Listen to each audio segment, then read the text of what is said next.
સાથે આગળ વધી અને ચર્ચા કરવી છે આજે જ્યાં ઘડી આપણને પરિણામોના સારા રિએક્શન આવી રહ્યા છે એની અને એમાંથી કાઉન્ટર છે કેફિન ટેક આજે તેજીની અંદર છે અને તેજી પાછળ શું કારણો છે એની વિગત લઈએ સહયોગી તૃપ્તિ કપૂરિયા પાસેથી. જી તૃપ્તિ, જણાવો કેફિન ટેક શું ખાસ કારણો છે અહીંયા પર તેજીના?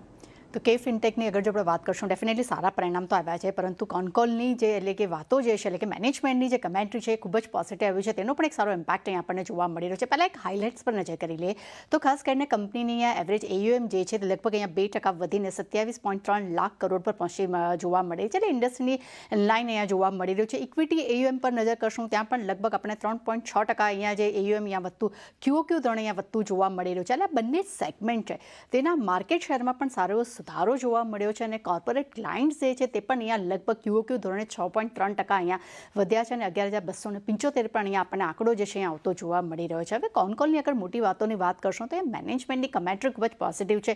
તેમનું કહેવું છે કે બેંક આધારે અહીંયા વેલ્થ મેનેજમેન્ટ પ્લેટફોર્મ ડીલ્સ જે છે અહીંયા પૂરી જલ્દી જે છે તે પૂરી થવાની તેઓ અપેક્ષા રાખી રહ્યા છે. NPS બિઝનેસ બ્રેક ઇવન પર અહીંયા પહોંચવું જોવા મળી રહ્યો છે. મ્યુચ્યુઅલ ફંડ માર્કેટ શેર પણ ખાસ કરીને 37%થી વધારીને 40% સુધી કરવાના કંપની જે છે એટલે મેનેજમેન્ટ જે અહીંયા લક્ષ્ય રાખી રહી છે અને $100 મિલિયન પણ વધુ AUM વાળા 6 નવા ફંડ મેનેજર્સ તેમની સાથે જોડાયા છે, કંપની સાથે જોડાયા છે અને FY27ના અંત સુધીમાં એપિટા માર્જિન જે છે તે 40%નો લક્ષ્ય જે છે હવે અહીંયા મેનેજમેન્ટ રાખતો જોવા મળી રહ્યો છે. તે સાથે જ ઇન્ટરનેશનલ બિઝનેસથી પણ અહીંયા માર્જિનમાં સુધારા આવવાની તેઓ અપેક્ષા રાખી રહ્યા છે. અને એક તરફ તો પોઝિટિવ નંબર્સ આપણને જોઈ રહ્યા છે અને મેનેજમેન્ટની આ પોઝિટિવ કમેન્ટ્રીનો પણ એક સારો સપોર્ટ જે છે આજે આપણને આ શેર પર જોવા મળી રહ્યો છે, જેને કારણે અત્યારે આપણે જોઈ રહ્યા છે કે કાઉન્ટર લગભગ 10%ની સારી ખરીદારી સાથે અત્યારે આપણને કારોબાર કરતો જોવા મળી રહ્યો છે.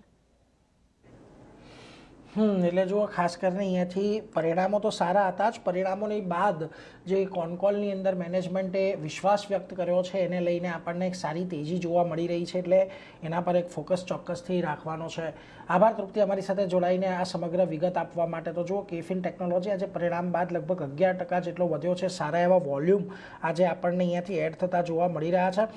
ગૌરંગજી, સૌથી પહેલાં તમારી પાસે આવી છે એનું કારણ કે જો આ સેક્ટર પર આપણે ઘણી બધી વખત ચર્ચા કરી છે, તમે ઘણા બુલિશ પણ આ સેક્ટર પર અને એમાં પણ જ્યારે કેફિન જેવા કાઉન્ટરના આટલા સારા પરિણામો આવે અને મેનેજમેન્ટ પણ જ્યારે આટલું સારો વિશ્વાસ વ્યક્ત કરી રહ્યું હોય ત્યારે ચોક્કસથી એક દરેક લોકોએ ધ્યાનમાં રાખવું પડે.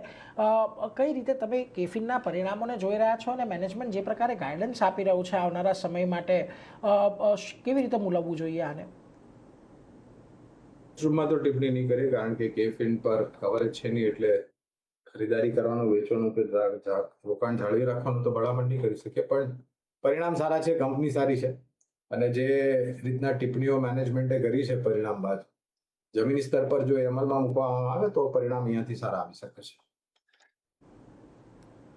એટલે જો પરિણામ અહીંયાથી વધુ સારા આવે એવી અપેક્ષા છે. જો આ મેનેજમેન્ટનો જે નિર્ધાર એમના એક્શન્સની અંદર પરિવર્તિત થતો આપણને જોવા મળે તો એના પર એક ધ્યાન રાખવાનું છે. નિશિતજી, તમારી પાસે એક ટેકનિકલ મત એટલા માટે લેવો છે કારણ કે જુઓ, ઓલમોસ્ટ 3-4 મહિનાના ઉચ્ચતમ સ્તરે આજે આ કાઉન્ટર પહોંચ્યું છે. એક સરસ બ્રેકઆઉટ અહીંયાથી આવ્યું છે. 9,930ના એક બહુ મહત્ત્વના હર્ડલ હતા કે જેને આજે પાર કરવામાં સફળ રહ્યું છે અને એ પણ સારા વોલ્યુમની સાથે. શું ધ્યાન રાખવું કેફિન માટે? હજી અહીંયાથી કેટલા લેવલ તમને જોવાની અપેક્ષા છે અને શું આ લેવલે અત્યારે એન્ટ્રી લેવી જોઈએ ખરી? સો કેફિનટેકની આપણે વાત કરીએ તો ડેફિનેટલી આપણને લાસ્ટ સપ્ટેમ્બર 2024થી સારું કરેક્શન આપણને જોવા મળ્યું. ત્યારબાદ એક કન્સોલિડેશન, અત્યારે બોટમ ફોર્મેશન પર આપણને જોવા મળ્યું. 780-800ના લેવલના આસપાસ સારું બોટમ ફોર્મેશન થઈ ગયું છે આ કાઉન્ટરમાં અને હવે અહીંયાથી ડાઉનસાઇડની રિસ્ક ઓછી થઈ ગઈ છે અને હવે અપસાઇડ માટે રિકવરી સ્ટાર્ટ થઈ રહી છે. સો ઓવરઓલ અગર જોશું તો અહીંયા અગર મીડિયમ ટર્મ ટુ લોંગ ટર્મનો વ્યૂ છે તો ડેફિનેટલી અહીંયા પોઝિશન્સ હોલ્ડ રાખવું જોઈએ. પાછા આપણને 1000 થી લઈને 1100 સુધીના ટાર્ગેટ્સ પોઝિશનલી જોવા મળી શકે છે. સો ડેફિનેટલી 800 સ્ટોપ લોસ સાથે પોઝિશન હોલ્ડ રાખો 1100ના ટાર્ગેટ્સ માટે કેફિનટેકમાં. 1100ના લક્ષ્યાંક માટે હોલ્ડ રાખીને ચાલો. જો પોઝિશન છે તો એક સારી તેજી આજે બની છે ને હજી પણ અહીંયાથી શક્યતા છે કે તેજી આપણને આગળ વધતી જોવા મળે.